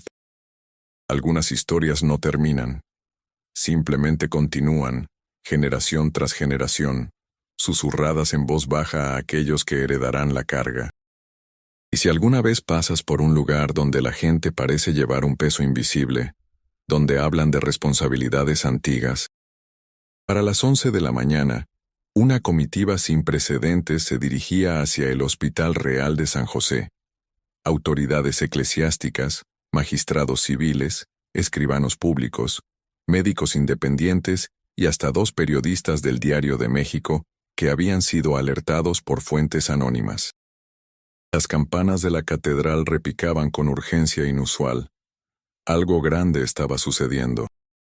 ¿Vendrá conmigo, hermana?, le preguntó don Patricio mientras se ajustaba el sombrero. Su testimonio será fundamental, pero comprenderé si prefiere permanecer aquí. Lo que veremos no será agradable. Sor María se santiguó.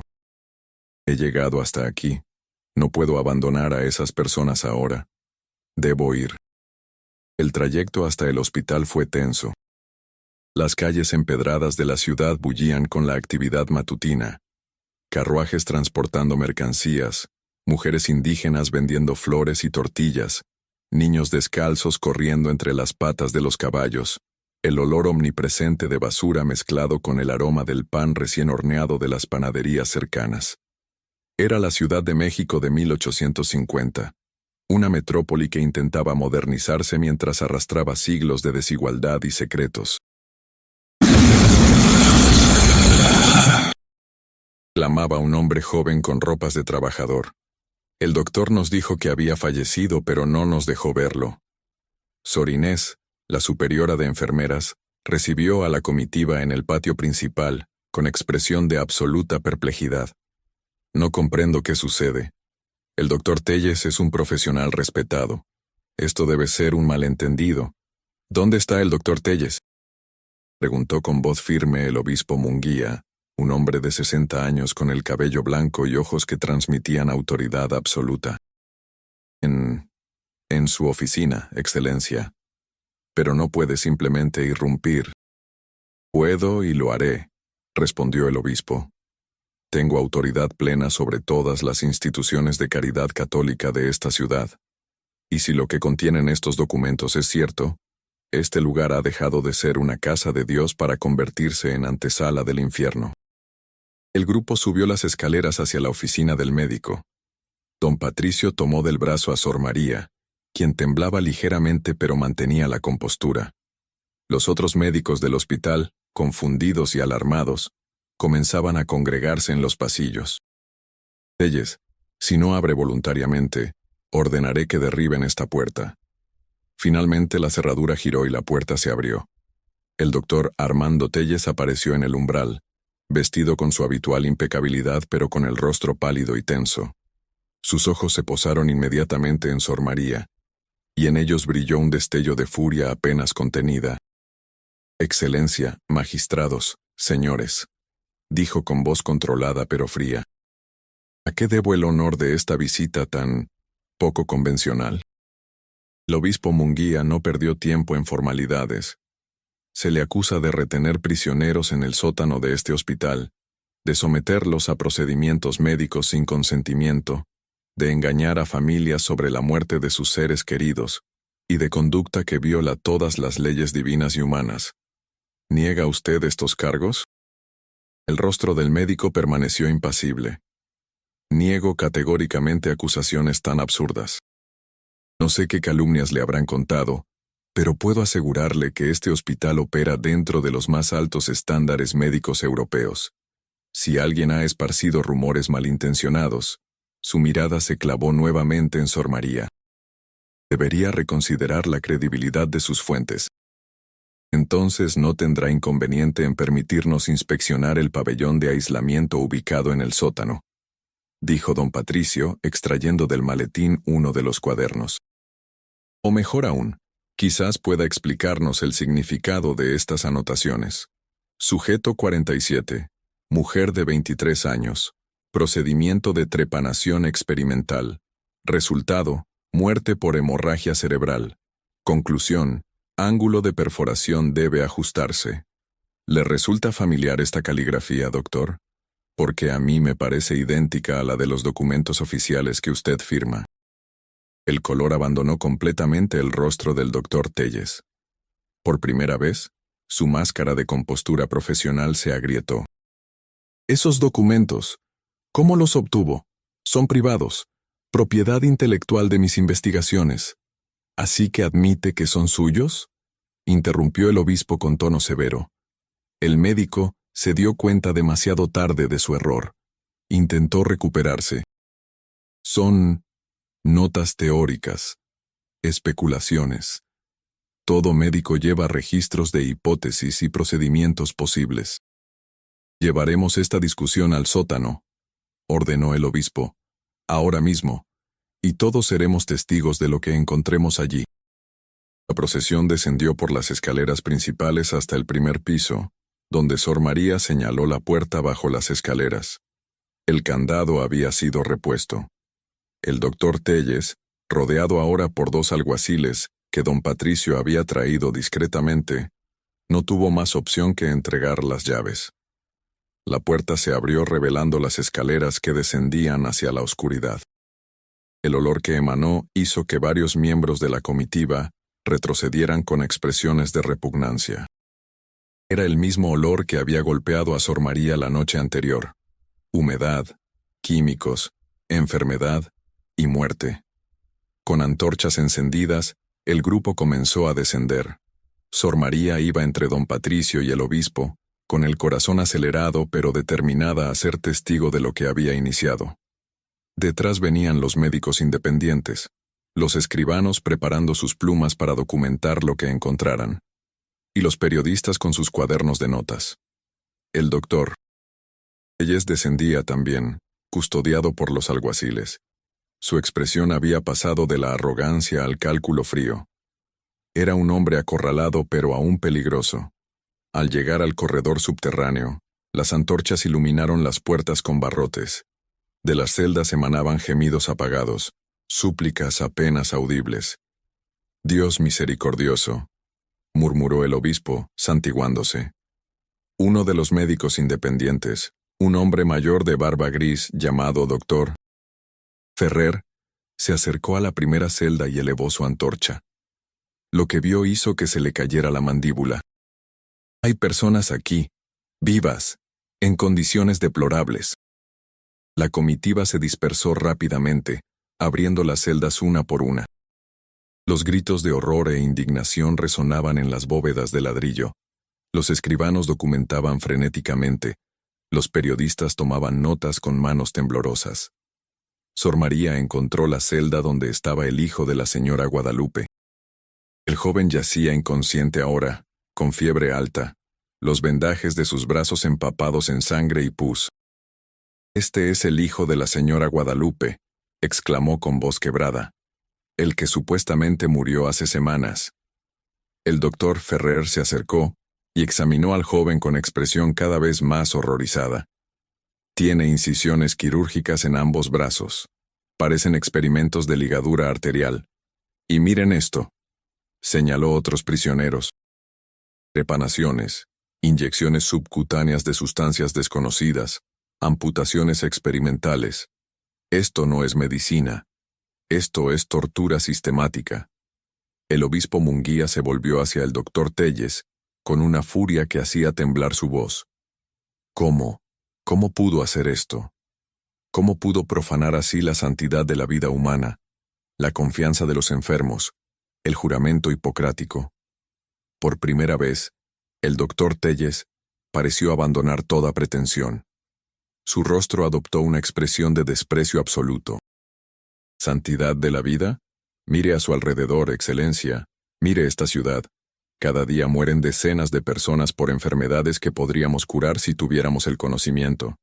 ¿Y cómo se adquiere ese conocimiento? ¿Rezando? ¿Prendiendo velas? No. Se adquiere a través de la experimentación sistemática, del estudio del cuerpo humano en condiciones controladas. Hizo un gesto desdeñoso hacia los prisioneros. Estas personas son desechos de la sociedad. Van a morir de todas formas, en cunetas, de hambre, de enfermedades. Al menos aquí sus vidas tuvieron propósito. Sus sacrificios algún día salvarán a miles. El silencio que siguió fue absoluto, roto solo por los gemidos de los prisioneros. Incluso los escribanos habían dejado de escribir, congelados por la monstruosidad de las palabras que acababan de escuchar. Don Patricio fue quien habló finalmente, con voz tranquila pero cargada de repulsión. ¿Sacrificios? No les pidió su consentimiento. Los mantuvo prisioneros, los torturó, mintió a sus familias, robó su dinero. No son mártires de la ciencia, doctor. Son víctimas de su arrogancia y su absoluta falta de humanidad. La humanidad es un lujo que la ciencia no puede permitirse, respondió el doctor Telles con frialdad. En París, en Londres, los grandes médicos hacen exactamente lo mismo. La única diferencia es que ellos tienen la inteligencia de no ser descubiertos. Suficiente, ordenó el obispo. Se volvió hacia los alguaciles. Arréstenlo. Y que alguien vaya de inmediato a buscar camillas y más médicos. Estos pacientes deben ser trasladados de inmediato a otros hospitales donde puedan recibir atención apropiada. Mientras los alguaciles sujetaban al doctor Telles, éste lanzó una última mirada de odio puro hacia Sor María. Usted destruyó años de investigación, años de progreso. Por su culpa, la medicina mexicana seguirá atrasada un siglo. Espero que pueda vivir con esa carga en su conciencia, hermana. Sor María sostuvo su mirada sin pestañear. Viviré con la carga de haber salvado a estas personas del monstruo que usted es. Y dormiré mucho mejor que usted, doctor. Las horas que siguieron fueron caóticas. El hospital se transformó en un hervidero de actividad. Médicos y enfermeras de otros hospitales de la ciudad llegaron para asistir en el traslado de los prisioneros. Familiares que habían estado congregados en la entrada fueron permitidos a entrar, resultando en escenas desgarradoras cuando reconocieron a sus seres queridos entre los supervivientes. La señora Guadalupe llegó corriendo cuando le avisaron que su hijo estaba vivo. Se derrumbó llorando junto a su camastro, acariciando el rostro febril del joven mientras murmuraba oraciones y palabras de consuelo. Perdóname, hijo. Perdóname por haberte dejado aquí. Nunca más te dejaré. No todos tuvieron finales tan esperanzadores. De los 24 prisioneros encontrados en el corredor de muertos, 7 fallecieron en las siguientes 48 horas, sus cuerpos demasiado debilitados por los procedimientos experimentales como para recuperarse. Otros quedaron con discapacidades permanentes. Un hombre que había sido sometido a trepanación experimental sufría convulsiones constantes y había perdido el habla. Una mujer joven, a quien le habían inyectado sustancias desconocidas en la columna vertebral, nunca volvió a caminar. Pero 13 sobrevivieron. 13 personas que habían sido dadas por muertas regresaron al mundo de los vivos, marcadas física y emocionalmente, pero vivas. El escándalo se expandió por la Ciudad de México como fuego en paja seca. Los periódicos publicaron artículos incendiarios con titulares que horrorizaban a la población. Hospital del horror. Médico experimentaba con indigentes. Los calabozos del Dr. Telles. Descubren cámara de tortura en hospital católico. Monja heroica descubre red de experimentación humana. Pero la evidencia era abrumadora. Los cuadernos del doctor, los testimonios de los supervivientes, las declaraciones de Pascual, quien, aterrorizado ante la posibilidad de ser acusado como cómplice, confesó todo lo que sabía, construyeron un caso incontrovertible. Una semana después del descubrimiento, se realizó una manifestación masiva frente al Palacio Nacional. Miles de personas, trabajadores, comerciantes, estudiantes, amas de casa, exigían justicia. Cargaban pancartas con mensajes que clamaban por la protección de los más vulnerables, por leyes que regularan la práctica médica, por castigos severos para el doctor Telles y cualquier cómplice. El gobierno, presionado por la opinión pública y por la Iglesia, actuó con rapidez inusual. Se formó una comisión de investigación que no solo se enfocó en el doctor Telles, sino en todo el sistema hospitalario de la ciudad. ¿Cuántos otros médicos estaban realizando prácticas similares? ¿Cómo era posible que esto hubiera continuado durante años sin ser detectado? El juicio del doctor Armando Telles comenzó en marzo de 1850 y se convirtió en el evento más seguido de la capital. El juzgado estaba abarrotado cada día. Sor María del Socorro fue llamada a testificar, y su relato, sereno, detallado, devastador, fue reportado palabra por palabra en los periódicos. El médico mantuvo su arrogancia hasta el final. Cuando le permitieron hablar en su propia defensa, pronunció un discurso de 2 horas donde citaba a médicos europeos, teorías científicas, argumentos utilitaristas sobre el sacrificio de unos pocos por el bien de muchos. Habló de progreso, de la necesidad de superar supersticiones religiosas que impedían el avance de la ciencia, pero sus palabras cayeron en oídos sordos. El jurado, compuesto por comerciantes y profesionales de la ciudad, lo declaró culpable de todos los cargos: secuestro, tortura, asesinato, fraude, abuso de confianza. La sentencia fue la máxima permitida por la ley: 20 años de prisión en el presidio de San Juan de Ulúa, el temido penal insular frente a Veracruz, donde las condiciones eran tan brutales que pocos sobrevivían más de 5 años. Se celebró una misa de exorcismo en el lugar, con el obispo Munguía dirigiendo oraciones para purificar el espacio profanado. Se prohibió explícitamente cualquier procedimiento experimental sin consentimiento informado por escrito.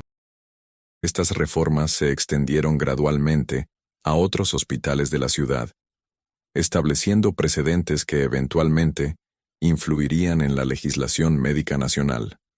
Sor María del Socorro nunca regresó al hospital. La experiencia la había marcado profundamente, no solo físicamente. Su tobillo lesionado nunca sanó completamente y cojearía por el resto de su vida, sino emocionalmente. Sufría pesadillas constantes donde escuchaba las voces del corredor de muertos, veía los rostros de los prisioneros, sentía el peso de aquellos que no había podido salvar a tiempo. Su orden la trasladó a un pequeño convento en las afueras de la ciudad, donde se dedicó durante los siguientes 30 años a dirigir una escuela para niñas huérfanas e indigentes. Enseñaba a leer, escribir, matemáticas básicas y oficios prácticos. Pero sobre todo, enseñaba dignidad, compasión y el valor de defender a los indefensos. Murió en 1882, a los 64 años, rodeada de algunas de sus antiguas alumnas que se habían convertido en maestras, parteras y comerciantes exitosas. Hasta el final, nunca habló públicamente sobre aquellos días de 1850, excepto para decir: hice lo que cualquier cristiano verdadero habría hecho. No merezco alabanzas. Las personas que merecen ser recordadas son aquellas que sufrieron y sobrevivieron. La señora Guadalupe cuidó a su hijo durante meses de dolorosa recuperación. El joven, que se llamaba Mateo, nunca recuperó completamente el uso de sus brazos debido al daño nervioso causado por los experimentos. Pero aprendió a trabajar como escribano, usando soportes especiales que sostenían sus manos en la posición correcta para manejar una pluma. Eventualmente estableció un pequeño negocio de documentación legal en su barrio, casándose y teniendo 3 hijos. Vivió hasta 1891, llevando siempre las cicatrices de sus brazos como recordatorio de lo que había sobrevivido. De los otros supervivientes, algunos lograron reintegrar sus vidas destruidas. Otros nunca se recuperaron psicológicamente, viviendo el resto de sus días atormentados por memorias que no podían procesar. 2 se suicidaron en los años siguientes. Varios se volvieron activistas involuntarios, sus casos siendo citados en debates sobre ética médica y derechos de los pacientes. El doctor Armando Telles sobrevivió apenas 4 años en el presidio de San Juan de Ulúa. Según los registros oficiales, murió de fiebres tropicales en 1854, pero rumores persistentes entre los guardias del penal contaban una historia diferente, que otros prisioneros, al enterarse de sus crímenes, lo habían asesinado en su celda. Nunca se investigó oficialmente. Su cuerpo fue enterrado en una fosa común sin marcador, su nombre deliberadamente excluido de cualquier registro académico o memorial. Sus cuadernos, que contenían no solo evidencia de sus crímenes, sino también observaciones médicas genuinas sobre anatomía y procedimientos quirúrgicos, fueron sellados en los archivos del arzobispado. Permanecerían allí durante más de un siglo, ocasionalmente consultados por historiadores médicos que debatían eternamente el dilema moral. ¿Podía el conocimiento obtenido a través del mal absoluto ser usado alguna vez para el bien? Don Patricio Montero continuó su carrera como magistrado, reconocido como un hombre de integridad inflexible. Estableció un fondo privado para asistir a las víctimas del Dr. Telles y sus familias, y trabajó incansablemente por reformas legales que protegieran a los más vulnerables de la sociedad. Cuando murió en 1867, su funeral fue uno de los más concurridos que la ciudad había visto, con miles de personas, muchas de ellas pobres que él había ayudado a lo largo de los años, llenando las calles para honrar su memoria. Epílogo. En su lugar hay edificios comerciales, oficinas, una estación de metro por donde pasan miles de personas cada día sin saber lo que alguna vez ocurrió allí. En algunas noches, cuentan los trabajadores nocturnos del metro, cuando los túneles están vacíos y silenciosos, se escuchan ecos extraños, voces que parecen llamar desde algún lugar profundo, bajo el concreto y el metal. Los ingenieros dicen que son simplemente resonancias acústicas, efectos del viento en los túneles, vibraciones de los trenes distantes. Pero los ancianos del barrio, aquellos cuyas familias llevan generaciones viviendo en esas calles, cuentan otra historia. Dicen que son las voces de los que murieron en el corredor de muertos, de aquellos que nunca fueron liberados a tiempo, de las almas que aún buscan ser escuchadas, recordadas, reconocidas. No son fantasmas en el sentido tradicional. Son memoria colectiva cristalizada en el tejido de la ciudad. Son el recordatorio de que el verdadero horror no viene de lo sobrenatural, sino de lo profundamente humano. La capacidad de justificar la crueldad con lógica, de deshumanizar al vulnerable con etiquetas, de elevar ideas abstractas por encima de sufrimiento concreto. Y quizás ese sea el legado más importante de Sor María del Socorro, de don Patricio Montero, de los supervivientes del corredor de muertos. El recordatorio de que el silencio ante la injusticia nos convierte en cómplices, que la compasión requiere coraje, y que defender a los indefensos nunca es un acto de heroísmo extraordinario, sino de humanidad básica. La verdad, como dijo Sor María aquella noche terrible de 1850, siempre sale a la luz. A veces toma tiempo, a veces requiere sacrificio. Pero siempre, eventualmente, encuentra su camino. Y mientras haya quienes se atrevan a mirar en la oscuridad y hablar sobre lo que encuentran allí, los corredores de muertos de nuestro mundo, literales y metafóricos, no podrán mantener sus secretos para siempre.